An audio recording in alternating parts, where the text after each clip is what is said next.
আসসালামু আলাইকুম রহমতুল্লাহ। প্রিয় শিক্ষার্থীরা, কেমন আছো? আশা করি ভালো আছো। আজকে তোমাদের আর্থিক বিবরণী অধ্যায়ের যে ক্যালকুলেশনটা নিয়ে তোমরা একটু বিচলিত হও, সেই বিষয়টা নিয়ে আজকে আমরা আলোচনা করব। সেটা হলো এই যে অনাদায়ী পাওনার ক্যালকুলেশনটা।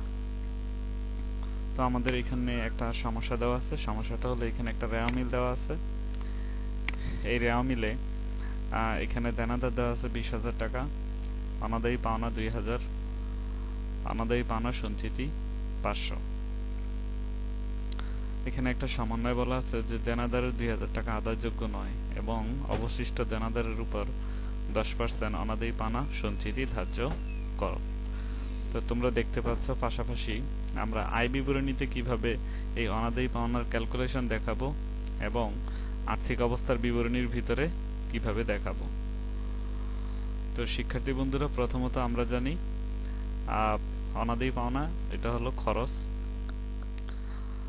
আয় বিবরণীতে আমরা আয় এবং ব্যয়গুলো আলোচনা করি। তো অনাদায়ী পাওনাটা পরিচালন ব্যয়ের মধ্যে অন্তর্ভুক্ত। তো কিভাবে ক্যালকুলেশন করি সেই ক্যালকুলেশনটা তোমাদের আগে একবার দেখাইছিলাম। সেটা হলো অনাদায়ী পাওনা, এটা রেওয়া মিলে থাকবে, এর সাথে যোগ দেব নতুন অনাদায়ী পাওনা, এটা সমন্বয়ে থাকবে, যোগ নতুন অনাদায়ী পাওনা সঞ্চিতি, এটা সমন্বয়ে থাকবে, আর পুরাতন অনাদায়ী পাওনা সঞ্চিতি রেওয়া মিলে থাকবে। তো শিক্ষার্থীরা, তোমরা দেখতে পাচ্ছ অনাদায়ী পাওনা রেওয়া মিলে থাকবে। এই যে আমাদের একটা অনাদায়ী পাওনা, এটা রেওয়া মিলে আছে। তারপর পুরাতন অনাদায়ী পাওনা সঞ্চিতি, এটাও রেওয়া মিলে থাকবে। এই যে অনাদায়ী পাওনা সঞ্চিতি, এই যে পুরাতন অনাদায়ী পাওনা সঞ্চিতি, আর নতুন অনাদায়ী পাওনা সমন্বয়ে থাকবে। এই যে দেখো, এই যে নতুন অনাদায়ী পাওনা মানে দেনাদারের কাছ থেকে 2,000 টাকা আদায়যোগ্য হবে না, এটা অনাদায়ী পাওনা, পাওয়া যাবে না।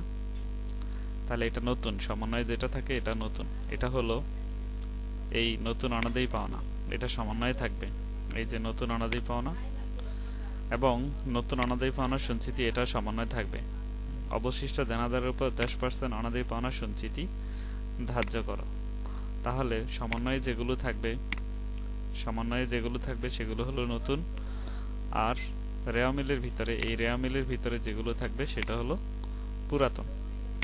তো আমরা ক্যালকুলেশনটা দেখাচ্ছি। প্রথমে আমরা লিখব অনাদায়ী পাওনা, যেটা আমরা রেওয়া মিলে পাবো। তো অনাদায়ী পাওনা রেওয়া মিলে যেটা আছে সেটা হলো 2,000 টাকা। তাহলে আমরা ক্যালকুলেশনটা কিভাবে করতেছি দেখো। পরিচালন ব্যয়ের অন্তর্ভুক্ত, তাই পরিচালন ব্যয়ের মধ্যে লিখব অনাদায়ী পাওনা। এই যে অনাদায়ী পাওনা দেখতে পাচ্ছ 2,000 টাকা, এখানে আমরা লিখব অনাদায়ী পাওনা 2,000।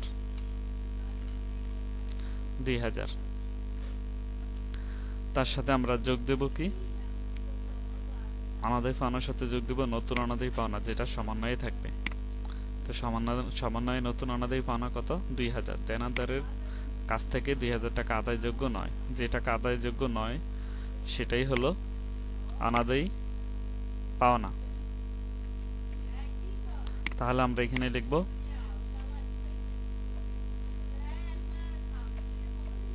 যোগ নতুন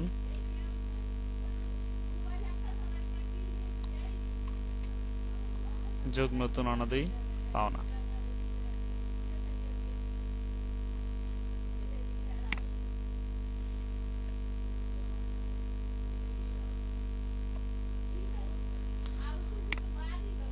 নতুন অনাদায়ী পাওনা। আবার দেখো, অনাদায়ী পাওনা রেওয়া মিলে থাকবে। এই যে দেখো, এই যে রেওয়া মিল, এই যে নতুন এটা অনাদায়ী পাওনা, এটা রেওয়া মিলে থাকবে ডেবিট দিকে। তো আমরা লিখলাম অনাদায়ী পাওনা 2,000 টাকা। তার সাথে আমরা কি করব, নতুন অনাদায়ী পাওনা যোগ দেব। নতুন অনাদায়ী পাওনাটা কোথায় থাকবে? সমন্বয়ে থাকবে। নতুন অনাদায়ী পাওনা সমন্বয়ে থাকবে।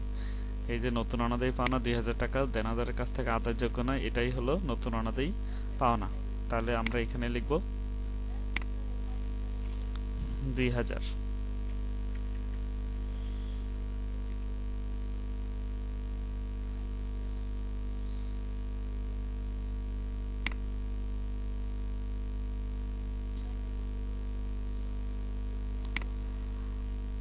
তাহলে যোগ দিলে কত হবে? 4000, 4000। তারপরে কি? তারপরে হলো নতুন অনাদায়ী পাওনা সঞ্চিতি সমন্বয়ে থাকবে। এই সঞ্চিতিটা কিভাবে নির্ণয় করব? এখানে কিন্তু বলা আছে কিভাবে তুমি নতুন অনাদায়ী পাওনা সঞ্চিতি ধার্য করবা। দেনাদারের উপর, অবশিষ্ট দেনাদারের উপর। তাহলে দেনাদার আছে কত তোমার? তোমার দেনাদার আছে হলো 20,000। এই 20,000 থেকে প্রথমে 2,000 টাকা আদায়যোগ্য হবে না। তাহলে তুমি চলে যাবে, এই ক্যালকুলেশনটা করার জন্য তুমি চলে যাবে আর্থিক অবস্থার বিবরণীতে। আর্থিক অবস্থার বিবরণীতে তুমি প্রথম লিখবে দেনাদার। তুমি লিখবা দেনাদার। তো দেনাদার কত? 20,000। দেনাদার হলো 20,000। যেটা করব সেটা হলো এই দেনাদার থেকে প্রথমে এই 2,000 টাকা আদায়যোগ্য নয়, যে টাকা আদায়যোগ্য নয় সেটা হলো নতুন অনাদায়ী পাওনা। তাহলে নতুন অনাদায়ী পাওনা আমরা এখান থেকে বাদ দেব। নতুন অনাদায়ী পাওনা 2,000 টাকা বাদ দেব।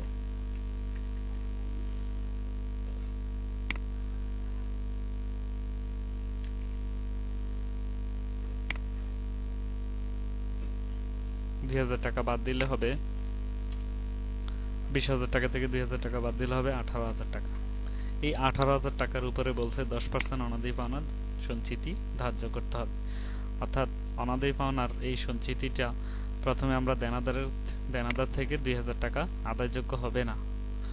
তাহলে নতুন অনাদায়ী পাওনা দেনাদার থেকে এই 2,000 টাকা আদায়যোগ্য হবে না বলে বাদ দিয়ে দিলাম। তাহলে 18,000 টাকা পাবো বলে আশা করতেছি। কিন্তু এরপরে দেখা যাচ্ছে যে আবার বলা আছে যে অবশিষ্ট দেনাদারের উপর 10% অনাদায়ী পাওনা সঞ্চিতি ধার্য করতে হবে। তাহলে এই 18,000 টাকার উপরে অনাদায়ী পাওনা সঞ্চিতি ধরব। তাহলে আমরা এখানে লিখব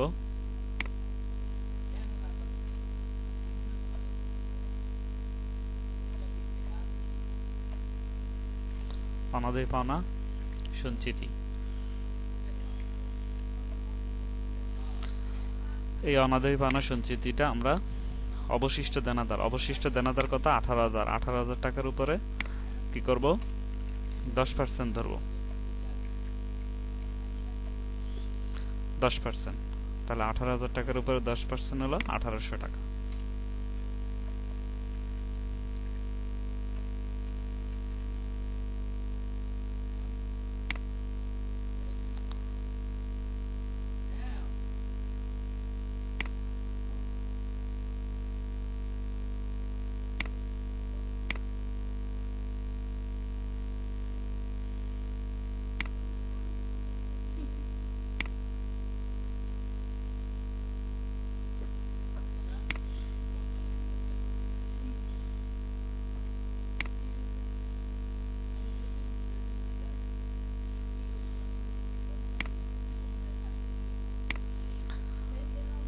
তো শিক্ষার্থীরা তোমরা দেখতে পাচ্ছ ক্যালকুলেশনটা কিভাবে করবে। অর্থাৎ এই যে 10% অনাদায়ী পাওনা সঞ্চিতি ধার্য করতে হবে সেটা অবশিষ্ট দেনাদারের উপর। অবশিষ্ট দেনাদার বলতে আমরা কি বুঝি? আমরা আমাদের দেনাদারের কাছ থেকে 20,000 টাকা পাবো বলে আশা করতেছি, কিন্তু সমন্বয়ে বলা আছে দেনাদার পাবো বলে আশা করছি যে 20,000 টাকা, কিন্তু এর ভিতরে দেনাদার কাছ থেকে 2,000 টাকা আদায়যোগ্য হবে না। তাহলে 2,000 টাকা আদায়যোগ্য না হলে অবশিষ্ট দেনাদার হলো 18,000 টাকা। এই 18,000 টাকার উপরে 10% অনাদায়ী পাওনা সঞ্চিতি ধরতে হবে।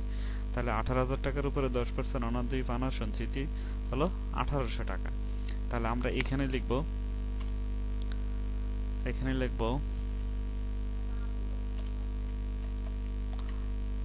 যোগ অনাদায়ী পাওনা সঞ্চিতি। এটা নতুন, অর্থাৎ সমন্বয়ে যে আইটেমটাই আমরা পাবো সেটা নতুন অনাদায়ী পাওনা সঞ্চিতি।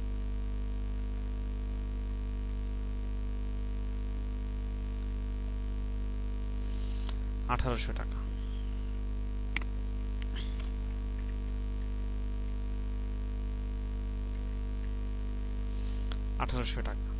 তাহলে 1800 টাকা যোগ দিলে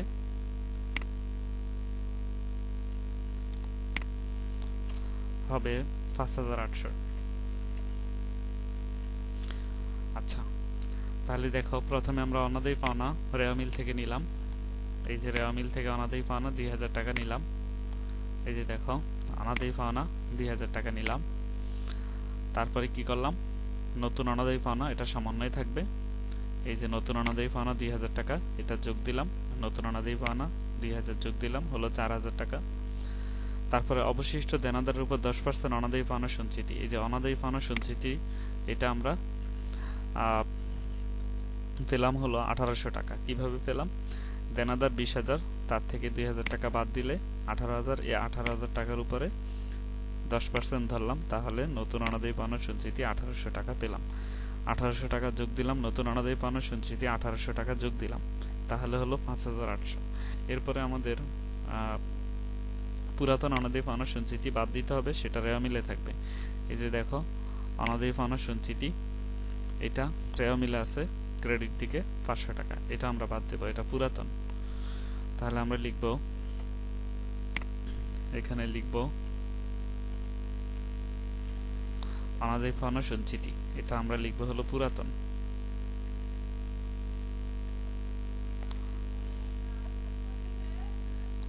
বিয়োগ পুরাতন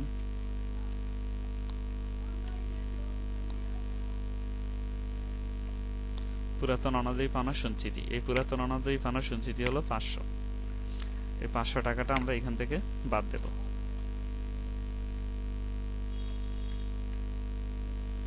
পাঁচশো টাকা, সরি 500।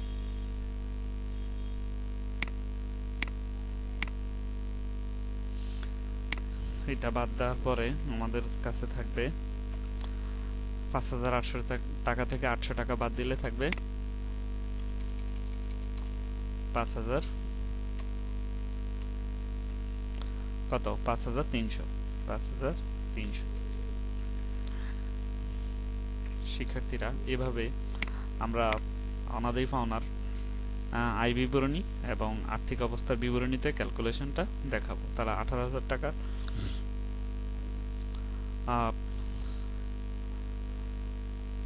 এখানে আমরা কি বলে এটা, দেনাদার ছিল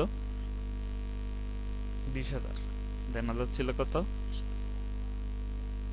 20,000। 20,000 থেকে 2,000 টাকা আদায়যোগ্য নয়, তাহলে হবে 18,000। 18,000 থেকে 10% অনাদায়ী পাওনা সঞ্চিতি বাদ দিলাম 1800। এই 1800 টাকা বাদ দিলে আমাদের প্রকৃত দেনাদার 16,200।